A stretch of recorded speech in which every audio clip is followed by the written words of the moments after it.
Amém.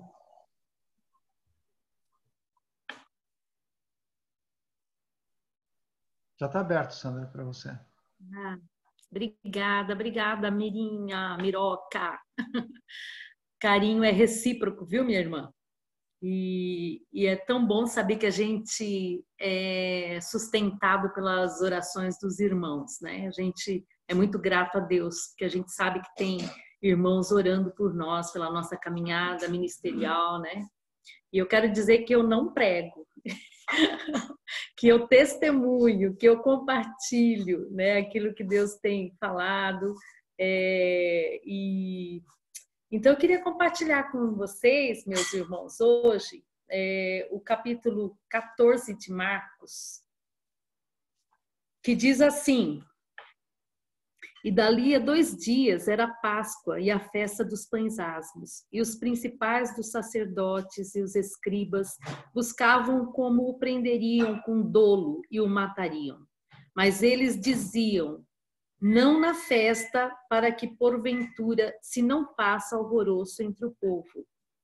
E estando ele em Betânia, assentado à mesa, em casa de Simão, o leproso, veio uma mulher que trazia um vaso de alabastro com um unguento de nardo puro, de muito preço, e quebrando o vaso, lhe derramou sobre a cabeça. E alguns houve que em si mesmos se indignaram e disseram: para que se fez esse desperdício de unguento? Porque podia vender-se por mais de 300 dinheiros e dá-lo aos pobres. E murmuravam contra ela. Jesus, porém, disse: deixai-a, para que a molestais? Ela fez-me boa obra. Porque sempre tendes os pobres convosco e podeis fazer-lhe bem, quando quiserdes, mas a mim nem sempre me tendes. Esta fez o que podia, antecipou-se a ungir o meu corpo para a sepultura. Em verdade vos digo que em todas as partes do mundo onde este evangelho for pregado, também o que ela fez será contado para a sua memória. É um texto lindíssimo, né? O cenário desse texto é da festa mais importante de Israel, a festa da Páscoa. Este fato, ele se deu 2 dias antes da festa da Páscoa. A Páscoa era a alegria dos judeus e o terror dos romanos. Na festa da Páscoa, a população de Jerusalém, ela quintuplava. E os romanos, eles tinham medo, né, de uma rebelião. E nesse momento, né, em que eles tramavam, e os anciãos do povo se reuniam às pressas lá na casa do sumo sacerdote Caifás, nesse momento, um texto de Mateus 26, paralelo, diz que eles tramavam a morte de Jesus. Entretanto, nesse mesmo momento em que a liderança religiosa de Israel trama a morte do nosso Senhor Jesus, uma família na aldeia de Betânia, que é o que o texto nos fala, oferece um jantar para Jesus, demonstrando a gratidão deles, né? Gratidão a Jesus. E nessa cena desse jantar, uma pessoa se destaca. E nesse texto, essa mulher é anônima, né? Esse texto que nós lemos de Marcos. Mas quando você compara com João 12, que é um texto paralelo desses 2 textos, você se depara com o nome dessa mulher, Maria, né? A irmã de Marta e Lázaro. E Maria, ela só aparece 3 vezes na Bíblia, mas as 3 vezes que ela aparece é maravilhoso, porque ela sempre está aos pés de Jesus. E eu fico assim maravilhada, esse texto fala muito ao meu coração, e eu sempre aprendo quando eu leio sobre a personagem, a vida de Maria, né? Lucas 10, 38, ela é a primeira vez que ela aparece. Ela está lá para aprender, para ouvir os ensinamentos de Jesus, né? Lá em Lucas 10, 38, quando Jesus está lá conversando com Marta e com Maria. Marta se agita e começa a cozinhar e fazer as coisas, e até reclama com Jesus, porque a irmã dela não vem ajudá-la, né? Mas Jesus fala: Marta, por que você se fadiga tanto com as coisas? Maria escolheu a melhor parte, né? Então eu me identifico muito e eu sempre quero aprender de Jesus, eu sempre quero estar aos pés de Jesus. A gente tem um lema aqui em casa que é sempre quem vem até Jesus não volta nunca de mãos vazias. Então a gente procura estar sempre aos pés do Senhor Jesus, ouvindo o que Ele quer das nossas vidas, do nosso ministério. A gente tem perguntado isso diariamente para Ele: Senhor, o que o Senhor quer de nós? O que o Senhor quer que nós façamos? Em todas as nossas atitudes, os nossos atos, a gente tem perguntado para Ele. E Ele tem nos mostrado, e isso tem sido maravilhoso. E a segunda vez que a gente vê em João 11, novamente Maria está aos pés do Senhor Jesus. Dessa vez ela chora a morte do seu irmão Lázaro, né? Que está morto, sepultado, e quando Jesus chega, ela expõe a sua dor. Vocês estão me ouvindo? Alô? Vocês estão me ouvindo? Eu estou ouvindo perfeitamente. Pode continuar, estou gostando muito. Tá bom, então, é porque sumiu todo mundo da minha frente, desculpa. Então, quando Jesus, a segunda vez que Maria aparece em João 11, ela está aparecendo aqui chorando a morte do seu irmão, expondo a sua dor para Jesus. E eu também me identifico muito com essa Maria que chora aos pés de Jesus. Todas as vezes que eu tenho uma dor, eu, antes de contar até para o meu próprio marido, eu conto primeiro para Jesus. Eu exponho a minha dor e choro mesmo e me derramo diante dele. Não existe lugar melhor do que estar aos pés do Senhor Jesus, não é?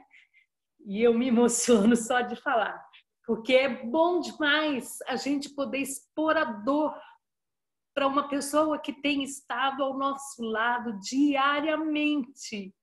Como é bom, como é bom, como é gostoso falar: Senhor, está doendo. Senhor, eu não sei fazer, eu não sei o que fazer. Então, eu me identifico muito com essa Maria que chora a sua dor, a dor da perda do seu irmão, né? E tem uma canção que fala, né? O melhor lugar do mundo é aos pés do Salvador. Isso é maravilhoso. E a terceira vez, em Marcos 14, que também é um texto paralelo, né? Mateus 26, João 12, ela está aqui para expressar o amor dela, que é esse texto que nós lemos de Marcos 14. Ela está nesse jantar na casa de Simão o leproso. E aqui eu queria fazer um parêntese, porque me chama muita atenção esse Simão o leproso, né?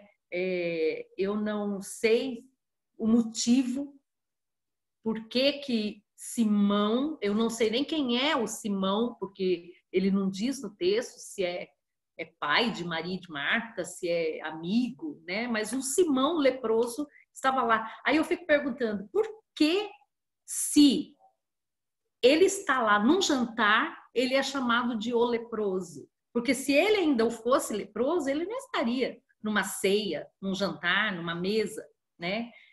E aí, eu pesquisando, eu vi que talvez seja para mostrar para nós que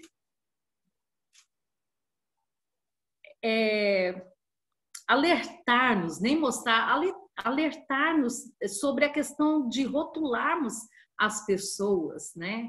E talvez esse Simão, por ter sido leproso, ele tenha ficado com esse rótulo de leproso, né? E por isso que aparece aqui no texto, Simão o leproso. Talvez eu esteja enganada e vocês que sabem muito mais do que eu poderiam até me ajudar depois a descobrir isso. Mas eu fico imaginando que deve ser mesmo um estigma, né? Ele ficou com esse estigma de o leproso. E eu falei de parênteses porque eu sei E na caminhada da gente, até mesmo nas viagens missionárias, a gente escuta histórias de pessoas que ficaram magoadas porque o convívio um mês inteiro numa viagem, sempre um acaba magoando o outro, né? E eu me deparei com cenas até de pessoas querendo colocar o microfone no ouvido da outra, com tanta raiva que ela estava da pessoa, né? E a gente sempre tinha que administrar e sentar, e um que era mais chegado, puxar a pessoa e conversar. E aí, depois passaram-se 10 anos e a gente encontra com a pessoa fala assim, não, mas eu não me encontrei mais com essa pessoa porque ela acha que eu sou assim, eu sou o encrenqueiro, o mal-humorado. Então, a gente sempre rotula as pessoas. Eu fiquei pensando nessa situação, né, de rótulos. Rótulos é um perigo, porque você tatua na alma das pessoas algo que ela talvez tenha deixado de ser. Talvez ela tenha sido no momento atual de uma viagem ou de um momento na sua vida, mas ela tenha deixado de ser, né? E aí você acaba sempre se referindo àquela pessoa com um rótulo, né? Então, rótulos, eles ficam mesmo quando não fazem mais sentido, né? E a gente precisa ter cuidado. Eu comecei a pensar nisso, eu falei, eu vou compartilhar isso com os meus irmãos, porque às vezes você tem mais amizade do que eu com uma outra pessoa da missão JV, e você sabe de alguns particulares dele que eu não sei, né? E eu vi muito isso, né? Dentro da missão mesmo. Estou dizendo isso aqui porque nós estamos numa sala e a gente tem liberdade. Eu ouvi muitas dores de pessoas que viajaram conosco e ficaram rotuladas porque agiram de determinada forma, né? Então, rótulos é perigoso, rótulos é um perigo, e por isso que eu falei que eu ia fazer um parêntese, porque não tem muito a ver com a mensagem, porque o que eu quero trazer aqui é sobre a questão da Maria, mas como ele fala sobre o leproso, eu comecei a pensar e eu falei, não, eu vou falar sobre isso sim, vou colocar aqui, estigmatizarmos as pessoas não é legal, não faz bem, eu acho que é um pecado até, né? Nós tratarmos as pessoas, porque isso causa dores profundas no coração, na alma dos nossos irmãos. E quando nós ofendemos os nossos irmãos, nós ofendemos a Deus. Quando nós magoamos os nossos irmãos, nós magoamos a Deus. Deus sente isso, né? As nossas brincadeiras sarcásticas, as nomenclaturas pejorativas, tudo isso, né? Eu acho que a gente precisa realmente se atentar, né, com essa questão. Mas chega essa mulher, voltando agora, né? Chega essa mulher com um vaso de alabastro. Que palavra difícil, né? Alabastro. Que é um vaso de pedra ornamental, contendo um perfume precioso, preciosíssimo, né? Segundo Marx, feito com uma essência chamada nardo puro, que custava muito caro, né? E a gente pesquisando, a gente vê que mais de 300 denários é um dia de trabalho, né? Era, né? Um dia de trabalho. Então essa mulher, ela trabalhou muito para conseguir esse perfume, né? Ela trabalhou muito. Ela quebra esse vaso e derrama todo o perfume na cabeça de Jesus, que desce por todo o seu corpo, como que antecipando, né, o sepultamento de Jesus. E ela solta os seus cabelos, e a gente sabe também que esse ato de soltar os seus cabelos é como se ela estivesse comprometendo a honra dela, né, porque era um ato muito desonroso, né, naquela época. Ela quebra o protocolo ali e enxuga os pés do Senhor Jesus. E aí ela é questionada por Judas, logo Judas, né, o traidor, que a questiona sobre o desperdício desse perfume. Por que não vender esse perfume, né? Por quê? Porque ele, né, aquele jeito do Judas, que era o homem da bolsa, então ele questiona, fala assim, você poderia ter vendido isso aí, a gente teria dado aos pobres, né? Ia ser muito mais proveitoso, né? Os discípulos, diz a palavra, que eles se indignaram e murmuraram contra essa mulher, né? E Jesus sai em defesa dela. Jesus sai em defesa dessa mulher. Jesus diz, deixai-a, por que a molestais? Então, eu vejo assim, palavras como indignação, murmuração e molestação. Essas três palavras que usadas pelos discípulos, né, de Jesus. E Jesus compra a briga, né, e sai em defesa dessa mulher. Ela fez-me boa obra, diz Jesus. No versículo 8, ela fez o que pôde. Leiam aí no versículo 8. Esta fez o que podia. Ela fez o que pôde, né? Maria fez o que pôde. Olha que lição preciosa. Quantos de nós têm feito o que a gente pode fazer? Muitas vezes a gente pode e não faz, não é verdade?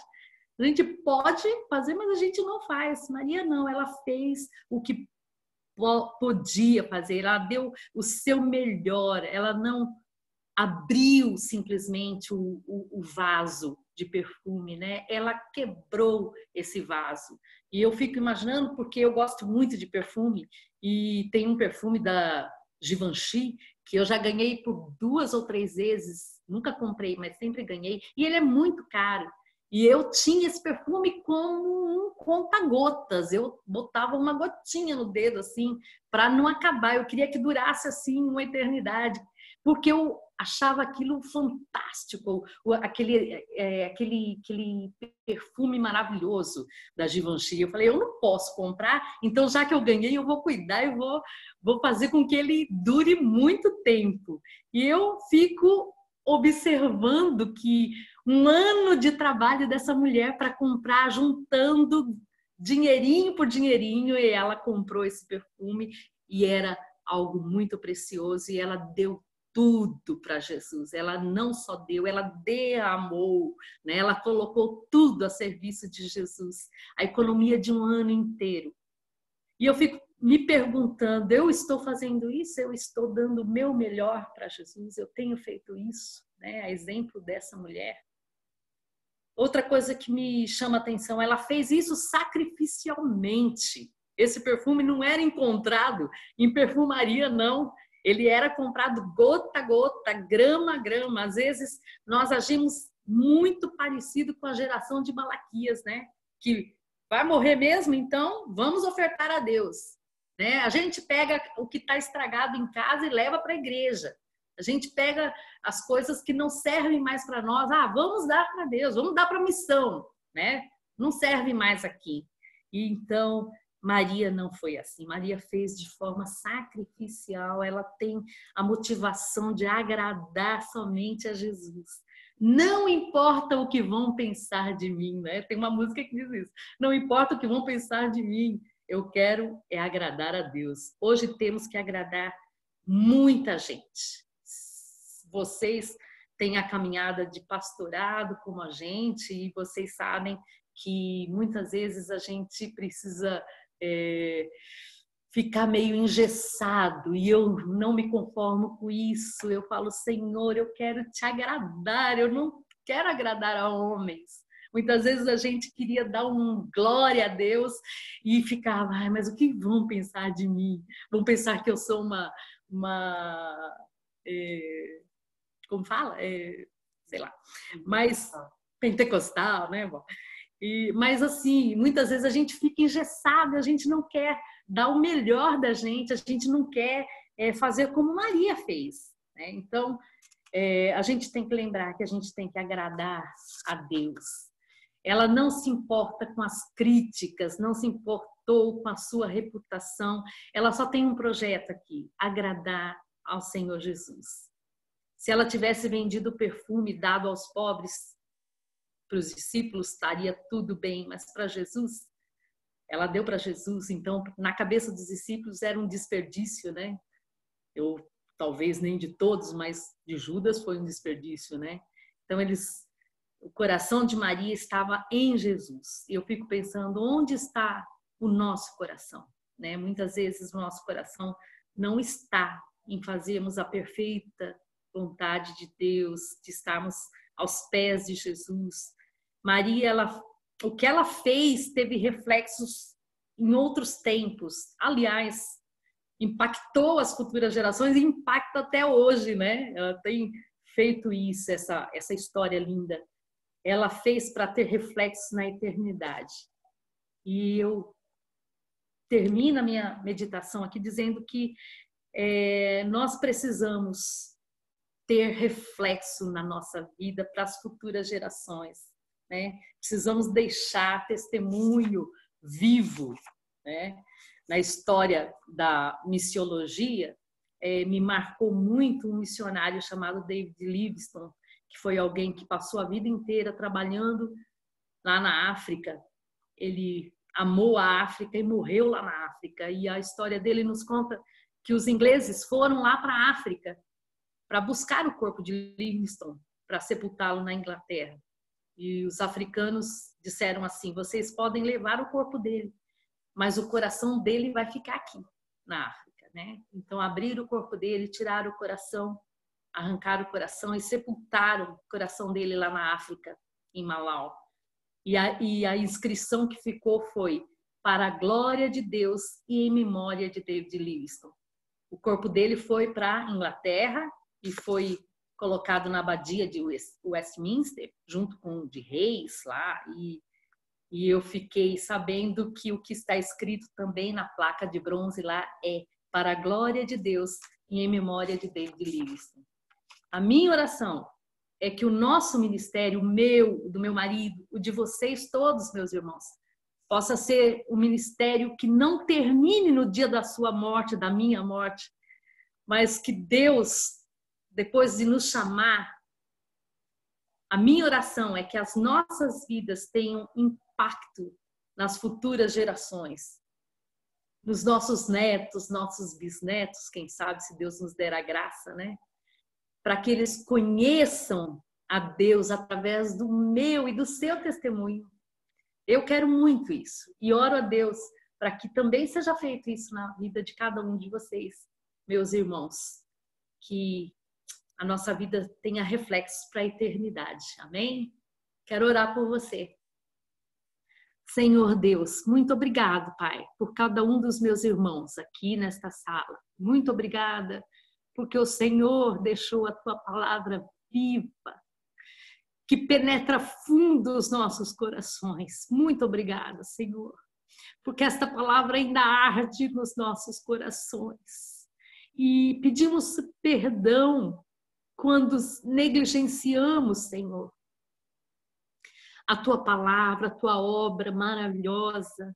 Pedimos perdão porque não temos dado o melhor de nós, Senhor.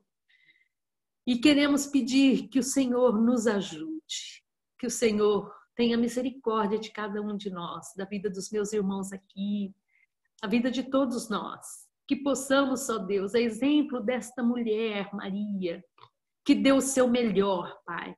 Queremos assim também sermos o teu bom perfume, Senhor. Queremos dar o nosso melhor, Senhor, para a tua glória, na tua obra, Senhor. Naquilo que o Senhor tem colocado nas nossas mãos. Ministério de cada um dos meus irmãos aqui, Senhor. Eu te coloco e peço, rogo por cada um deles. Que o Senhor tenha misericórdia, que o Senhor nos abençoe e que sejamos reflexos às vindouras gerações. Em nome de Jesus. Amém.